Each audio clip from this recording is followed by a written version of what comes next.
আজ আমরা আলোচনা করব দশম মহাবিদ্যা বা মহাবিদ্যা নিয়ে। সনাতন ধর্মে দেবী অর্থাৎ দিব্য জননী, নিরাকার আদ্যাশক্তি পার্বতীর সাকার 10টি বিশেষ রূপের সমষ্টিগত নাম। এই 10টি রূপ হল দেবী পার্বতীর 10টি স্বরূপ। দেবীত্বের এই ক্রমবিকাশের একদিকে যেমন রয়েছে ভয়ঙ্করী দেবী মূর্তি, তেমনি অন্য প্রান্তে রয়েছে অপরূপা সুন্দরী দেবী প্রতিমা। আজ দশম মহাবিদ্যা নিয়ে সংক্ষিপ্ত আলোচনা করার চেষ্টা করব।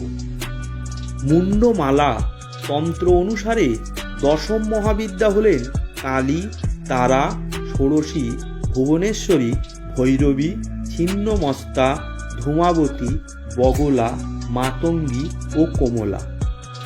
তবে মহাবিদ্যার সংখ্যা নিয়ে মতান্তর রয়েছে। এমনকি একটি মতে মহাবিদ্যার সংখ্যা 27 বলা হয়েছে। দুর্গা, কামাখ্যা ও অন্নপূর্ণাও মহাবিদ্যা। মালিনী বিজয় গ্রন্থ হতে মহাবিদ্যা হলেন কালী, নীলা, মহাদুর্গা, তরিতা, ছিন্নমস্তিকা, বাগাদিনী, অন্নপূর্ণা, প্রত্যঙ্গিরা, কামাখ্যাবাসিনী, বালা, হিংলাজ, ডামরি, মাতঙ্গী ও শৈলবাসিনী। আজ মুন্ডমালা তন্ত্র অনুসারে দশম মহাবিদ্যা নিয়ে আলোচনা করব। এই দশম মহাবিদ্যার উৎপত্তি যদি দেখা যায়, মহাবিদ্যা কথাটি মূলত সংস্কৃত শব্দ। সংস্কৃত মহা অর্থাৎ মহৎ ও বিদ্যা অর্থাৎ প্রকাশ, রূপ, জ্ঞান বা বুদ্ধি শব্দ দুটি থেকে মহাবিদ্যা কথাটি উৎপত্তি। এর সঙ্গে কখনো কখনো সংখ্যাবাচক 10 কথাটি যুক্ত হয়ে থাকে। এই দশম মহাবিদ্যার একটি পৌরাণিক উপাখ্যান পাওয়া যায়। বৃহৎ ধর্ম পুরাণে বর্ণিত কাহিনী অনুসারে সতীর পিতা দক্ষ শিব ও সতীর বিবাহে মত দেননি। তাই তিনি যখন যজ্ঞের আয়োজন করেন, তখন নববিবাহিত শিব সতীকে আমন্ত্রণ জানান না। সতী বিনা আমন্ত্রণেই পিতৃগৃহে যেতে চাইলে শিব বারণ করেন। ক্রুদ্ধ সতী স্বামীর অনুমতি আদায়ের জন্য তৃতীয় নয়ন থেকে আগুন বের করতে থাকেন এবং কালী বা শ্যামায় রূপান্তরিত হন। এই মূর্তি দেখে পরমেশ্বর শিব সেসব এড়িয়ে যেতে উদ্যত হলে সতী 10 মহাবিদ্যার রূপ ধারণ করে শিবকে 10 দিক দিয়ে ঘিরে ফেলেন। এরপর শিব অনিচ্ছাকৃতভাবে তাকে দক্ষ যজ্ঞে উপস্থিত থাকার অনুমতি দান করেন। চলুন সংক্ষিপ্তভাবে আমরা দশম মহাবিদ্যার ব্যাখ্যা করি। কালী, মহাকালী সর্বসংহারকারিণী, জন্ম ও শক্তির দেবী, কালীকুল সম্প্রদায়ের সর্বোচ্চ দেবী। শুম্ভ আর নিশুম্ভের অত্যাচারে অতিষ্ঠ হয়ে দেবতাদের মিলিত প্রার্থনায় দেবী দুর্গার ভ্রুকুটি কুটিল তৃতীয় নয়ন থেকে আবির্ভূত হয়েছেন দেবী কালী। দেবী মহাকালী ঘোর কৃষ্ণবর্ণা বা গায়ের রং কালো। তিনি ত্রিনয়না, যা ভূত, ভবিষ্যৎ এবং বর্তমান কাল নির্দেশ করে। তার উজ্জ্বল দাঁত, করাল বদন, সেই মুখ থেকে রক্তরাঙা জিহ্বাটি বহির্মুখী। তিনি এলোকেশী। তিনি মূলত দিক সোনা, কখনো বা কৃষ্ণ বস্ত্র, বাঘ ছাল পরিহিতা। তার গলায় নরমুণ্ডের মালা ও রক্ত জবার মালা আছে। তিনি কোমরে কর্তিত হাতের মালা ও করকাঞ্চি পরিধান করেন।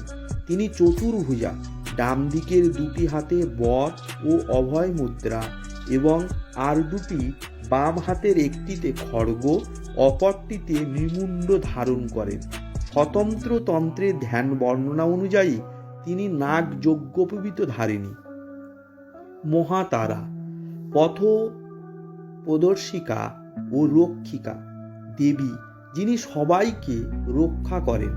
বিশ্বের উৎস, হিরণ্যগর্ভের শক্তি, এবং মহাশূন্যের প্রতীক।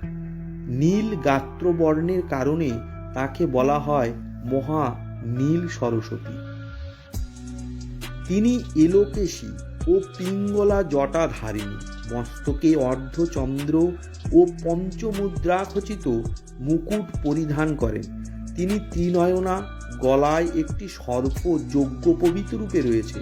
তিনি ব্যাঘ্র চর্ম এবং অস্থি দিয়ে তৈরি মালা পরিধান করেন। তার 4 হাতে পদ্ম, খড়গ, অসুর মুণ্ড ও কাস্তে রয়েছে। তার বাম চরণ শবরূপী শিবের হৃদয়ে স্থাপিত। ললিতাম্বা, ত্রিপুরা সুন্দরী, ষোড়শী, পূর্ণতা ও পূর্ণাঙ্গতার স্বরূপ, শ্রীকুল সম্প্রদায়ের সর্বোচ্চ দেবী, তান্ত্রিক, মহাগৌরী ও পার্বতী নামে পরিচিত। ত্রিপুর অর্থাৎ ইরা, পিঙ্গলা ও সুষমানেতে অবস্থিত এই ষোড়শী। এই ত্রিপুর আসলে মন, চিত্ত ও বুদ্ধি। দেবীর গাত্রবর্ণ গলিত স্বর্ণের মতো। ভুবনেশ্বরী, বিশ্বজননী, পার্থিব জগতের শক্তিসমূহের প্রতীক।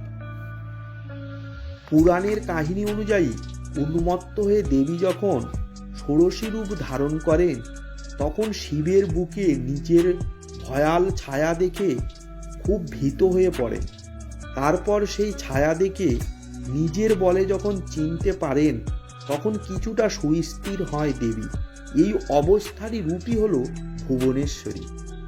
ভৈরবী, ভয়ঙ্কর কারিণী দেবী, সেই কামনা ও প্রলোভনের স্বরূপ যা মৃত্যুর দিকে টেনে নিয়ে যায়। অস্ত্রহীনা এই দেবী বিদ্যা ও ধনসম্পদের দেবী। 64 যোগিনীর মধ্যে এক অন্যতম যোগিনী এই ভৈরবী বা ভৈরব কন্যা। ছিন্নমস্তা, পরিবর্তনশীল জগতের অধিপতি হচ্ছেন কবন্ধ, আর কবন্ধের শক্তি হলেন ছিন্নমস্তা। বিশ্বের হ্রাস বৃদ্ধি তো সর্বদা হয়েই চলেছে। হ্রাসের মাত্রা যখন কম এবং বিকাশের মাত্রা বেশি হয়, তখন ভুবনেশ্বরীর আবির্ভাব হয়। এই বিপরীত প্রক্রিয়ায় অর্থাৎ নির্গম বেশি এবং আগম কম হলে ছিন্নমস্তার প্রাবল্য হয়। দেবী ছিন্নমস্তার স্বরূপ অত্যন্তই গুহ্য। এটি কোনো অধিকারী সাধকই জানতে পারে। মহাবিদ্যাদের মধ্যে এর স্থান তৃতীয়। এর প্রাদুর্ভাবের কাহিনী হল, একবার দেবী ভবানী তার সহচরী জয়া, বিজয়াকে নিয়ে মন্দাকিনীতে স্নান করতে গিয়েছিলেন। স্নানান্তে ক্ষুধায় কাতর হয়ে তিনি কৃষ্ণবর্ণ হয়ে গেলেন। তার সহচরীরাও তার কাছে খাবার চাইল। দেবী তাদের একটু প্রতীক্ষা করতে বললেন। কিছুক্ষণ প্রতীক্ষা করার পর সহচরীরা যখন আবার খেতে চাইল, তখন দেবী পুনরায় তাদের একটু অপেক্ষা করতে বললেন। সহচরীরা বিনীতভাবে দেবীকে বলল, মা তো নিজের শিশুদের ক্ষুধা পেলে অবিলম্বে খেতে দেয়, আপনি আমাদের কেন উপেক্ষা করছেন? নিজের সখীদের বিনীত আবেদন শুনে কৃপাময়ী দেবী নিজের খড়গ দিয়ে নিজের মুন্ডু কেটে ফেললেন। কাটা মুন্ডুটি দেবীর বাঁ হাতে এসে পড়ল এবং তার কবন্ধের রক্ত প্রবাহ 3টি ধারায় প্রভাবিত হল। 2 সখীর দিকে তিনি রক্তের 2টি ধারা ঘুরিয়ে দিলেন, আর সেই রক্ত পান করে সখীরা খুশি হল। 3য় ধারা রক্ত দিয়ে দেবী নিজেই পান করতে লাগলেন। সেই থেকেই দেবী ছিন্নমস্তা নামে প্রসিদ্ধ হলেন। ছিন্নমস্তার বজ্র বৈরোচনী নামটি শাক্ত, বৌদ্ধ তথা জৈন ধর্মাবলম্বীদের মধ্যে সমানভাবে প্রচলিত। দেবীর 2 সখী তমগুণ, রজগুণের প্রতীক।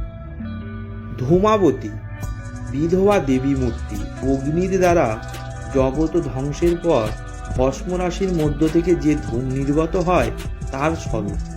তিনি কখনো কখনো মহা অলক্ষ্মী, জ্যেষ্ঠা দেবী নামে অভিহিত হন। ধূম কথার অর্থ ধোঁয়া। যিনি ধোঁয়ায় আচ্ছন্ন তাকেই ধূমাবতী বলা হয়।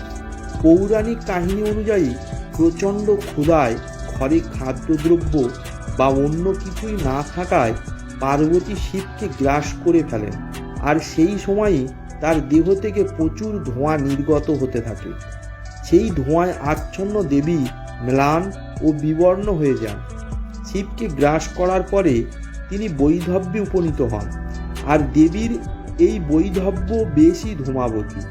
এই দেবীর দুই হাতে, এক হাতে থাকে কুলা, অন্য হাতে থাকে ধর। গোলামুখী শত্রু বিনাশিনী দেবী ঈর্ষা, ঘৃণা ও নিষ্ঠুরতার মতো মানব চরিত্রের অন্ধকার দিক নিয়ন্ত্রণ করেন। তাকে ষাড়শ মুন্ডরূপেও কল্পনা করা হয়। দশম মহাবিদ্যার অষ্টম দেবী বগলা রুরাসুর নামক দৈত্যের পুত্র দুর্গামাসুরকে যুদ্ধে পরাজিত করে দেবতাদের রক্ষা করেন। শবদেহেই দেবীর বাহন। মাতঙ্গী কর্তৃত্বে শক্তির দেবী মাতঙ্গী, জাতিহীনা দেবী। স্কন্দ পুরাণে বলা হয়েছে, মতঙ্গ নামের এক মুনির আশ্রমে দেবতারা যখন সাধনা করেছিলেন, তখন দেবী মাতঙ্গী আবির্ভূত হয়ে শুম্ভাসুর ও নিশুম্ভাসুরকে বধ করেন। এই দেবী মাথায় চাঁদ শোভা পায়। কমলা কামিনী বরাভয় প্রদায়িনী শুদ্ধ ও চৈতন্যের দেবী। ভাগ্যদেবী মহালক্ষ্মীর অন্য রূপ, তান্ত্রিক মহালক্ষ্মীর নামে অভিহিতা। বরাভয়দাত্রী দেবী কমলা আসলে লক্ষ্মীরই অপর রূপ। দেবী কমলাকে অনেক সময় কমলা কামিনী বলা হয়ে থাকে নানা পুরাণে। দেবীর এই দশ রূপ, তা ভয়ঙ্করী হোক বা কোমল, বিশ্ব জননী রূপে পূজিত হয়।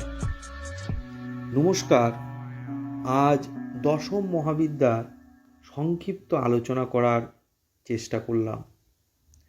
ভুল ত্রুটি হলে ক্ষমা করবেন।